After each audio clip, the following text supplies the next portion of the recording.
नमस्कार दोस्तों, मैं हूं पूर्व न्यायाधीश और वर्तमान में अधिवक्ता एडवोकेट श्याम वर्मा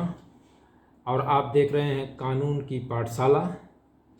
पूर्व के वीडियो में मैंने आप लोगों को समक्ष रखा था कि संविधान के भाग 1 जो राज्य कैसे बनते हैं, उनके नाम कैसे परिवर्तित होते हैं, भारत संघ में कौन कौन हैं, इसके बारे में जानकारी दी थी। मैं आज आपके समक्ष भारतीय संविधान की भाग 2 जिसमें नागरिकता से संबंधित प्रावधान हैं उसके बारे में जानकारी संक्षेप में देना चाहूँगा। तो भारत के संविधान के अनुच्छेद 5 के अनुसार इस संविधान के प्रारंभ पर प्रत्येक व्यक्ति जिसका भारत के राज्य क्षेत्र में अधिवास यानी डोमिसाइल है और जो भारत के राज्य क्षेत्र में जन्मा था अथवा जिसके माता या पिता में से कोई भारत के राज्य क्षेत्र में जन्मा था या जो संविधान के प्रारंभ होने से ठीक पहले कम से कम 5 वर्ष तक भारत के राज्य क्षेत्र में सामान्य तौर से निवासी रहा है, भारत का नागरिक होगा। अनुच्छेद 6 बताता है कि पाकिस्तान से भारत को प्रव्रजन करने वाले कुछ व्यक्तियों के नागरिकता के अधिकार। कोई भी व्यक्ति जिसने ऐसे राज्य क्षेत्र में जो इस समय पाकिस्तान यानी कानून संविधान लागू होने के समय जो पाकिस्तान के अंतर्गत है, भारत के राज्य क्षेत्र को प्रव्रजन यानी माइग्रेट करके आता है, वह इस संविधान के प्रारंभ पर भारत का नागरिक समझा जाएगा, बशर्ते का यदि वह अथवा उसके माता पिता में से कोई अथवा उसके पितामह पितामही या मातामह मातामही में से कोई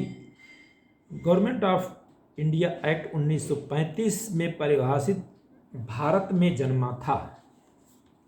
1935 का गवर्नमेंट ऑफ इंडिया एक्ट था जिसके अंतर्गत भारत क्षेत्र की परिभाषा अलग थी। उस समय पाकिस्तान भी भारत क्षेत्र में ही आता था जो ब्रिटिश गवर्नमेंट थी। तो उस समय के भारत क्षेत्र थे उसमें से कोई जन्म रहा हो और वह व्यक्ति ऐसा है जो 19 जुलाई 1948 से पहले इस प्रकार माइग्रेट करके आया रहा हो, तब यदि वह अपने प्रव्रजन यानी माइग्रेशन की तारीख से भारत के राज्य क्षेत्र में मामूली तौर से निवास रहा है, यानी जिस दिन प्रव्रजन किया उसके बाद से लगातार 19 जुलाई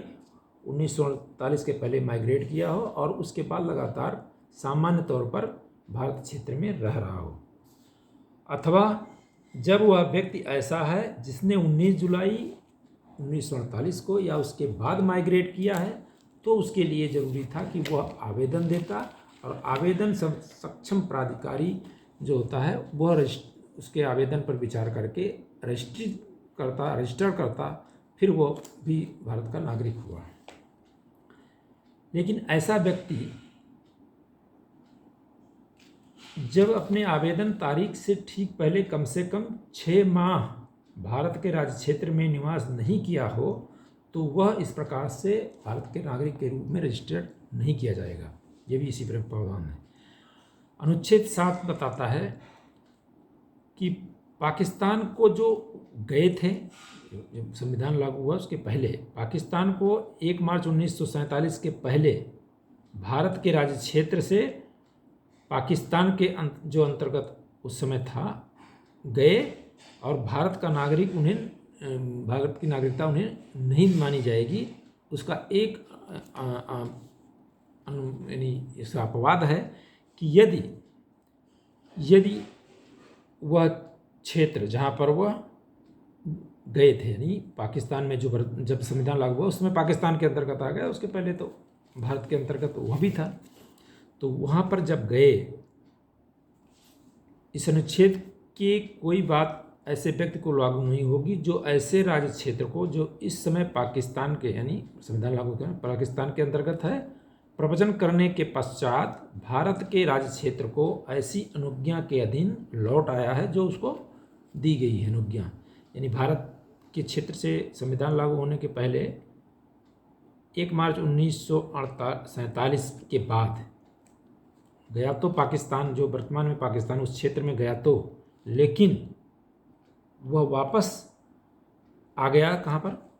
भारतीय क्षेत्र में, जो वर्तमान में भारत है उस क्षेत्र में आ गया और उसे अनुज्ञा दी गई, तो वह भी भारत के जो नागरिक मान लिया गया, अनुज्ञा दे दी गई। तो और ऐसे विधि के प्राधिकार द्वारा या उसके अधीन अनुज्ञा दे दी जाने पर प्रत्येक ऐसे व्यक्ति के बारे में अनुच्छेद 6 खंड खा, यानी जिसको रजिस्ट्रेशन के बारे में जो बताया मैंने, प्रयोजन के लिए यह समझा जाएगा उसने भारत के राज्य क्षेत्र को 19 जुलाई 1947 के पश्चात प्रव्रजन किया है, यानी माइग्रेट किया है। अनुच्छेद 8 कहता है भारत के बाहर रहने वाले भारतीय उद्भव के कुछ व्यक्तियों के नागरिकता के अधिकार, जो भारत के बाहर रहते हैं और भारत के उद्भव से संबंधित के हैं, उनमें से कुछ व्यक्तियों के अधिकार। कोई भी व्यक्ति जो खुद या उसके माता या पिता में से कोई अथवा पितामही या मातामही में से कोई गवर्नमेंट ऑफ इंडिया एक्ट, यानी भारत शासन अधिनियम 1935 में परिभाषित भारत में जन्मा था, यानी उस समय का जो 1935 का गवर्नमेंट ऑफ इंडिया एक्ट था, उसमें जो परिभाषा भारत की थी, उस क्षेत्र में वह स्वयं, उसके माता या पितामही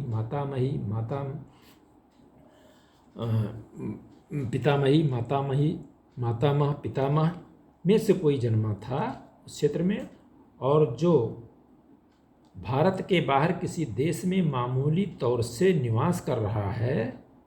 भारत का नागरिक समझा जाएगा कब, यदि वह नागरिकता प्राप्ति करने के लिए भारत डोमिनियन की सरकार द्वारा, भारत की डोमिनियन सरकार यानी जो संविधान लागू होने के पहले भारत की डोमिनियन सरकार बोलते थे उसको, जो सरकार ब्रिटिश काल की थी, भारत की डोमिनियन सरकार अथवा भारत सरकार द्वारा विहित प्रारूप में और रीति से अपने द्वारा उस देश में जहाँ पर रहता था, निवास करता था उस समय, भारत के राजनयिक या काउंसिलीय प्रतिनिधि को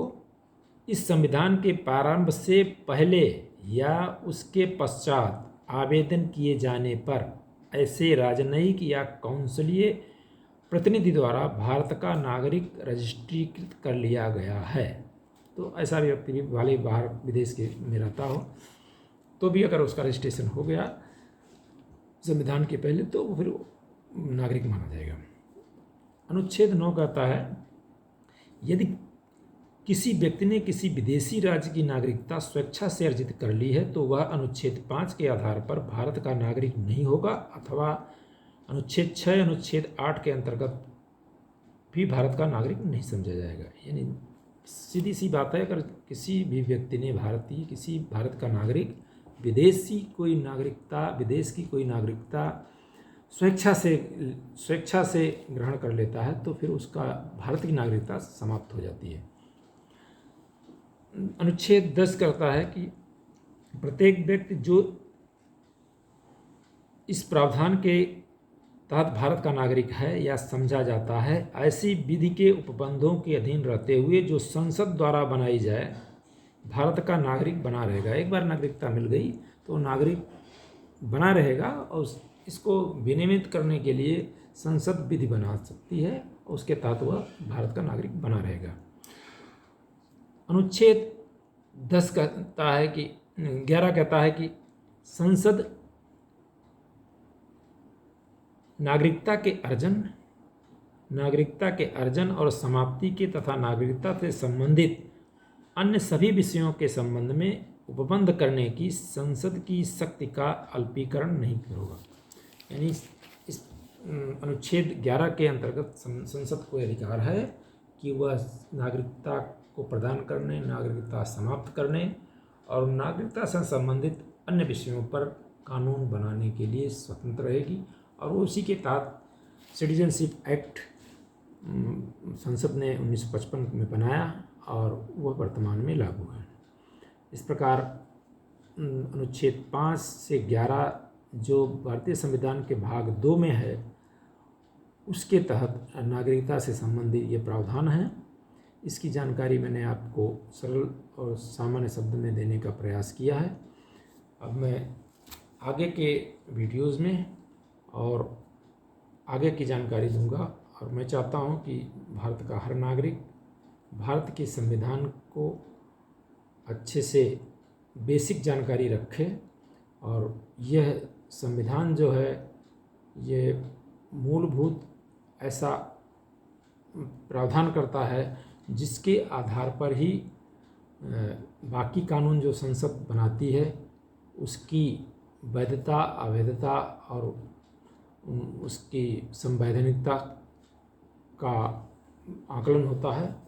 और कोई भी कानून इस भारतीय संविधान के कानून जो प्रावधान है उसके विपरीत, जो मंशा है उसके विपरीत नहीं बनाई जा सकती। उसे सुप्रीम कोर्ट या हाई कोर्ट जो भी न्यायालय के समक्ष जाते हैं तो वो असंवैधानिक घोषित कर सकती है। इस तरह आज मैंने जानकारी दी, उसके लिए इसको आप लोगों ने देखा और सुना, इसके लिए बहुत बहुत धन्यवाद। मैं निवेदन करूंगा कि मेरे इस चैनल को सब्सक्राइब और लाइक करना नहीं भूलें।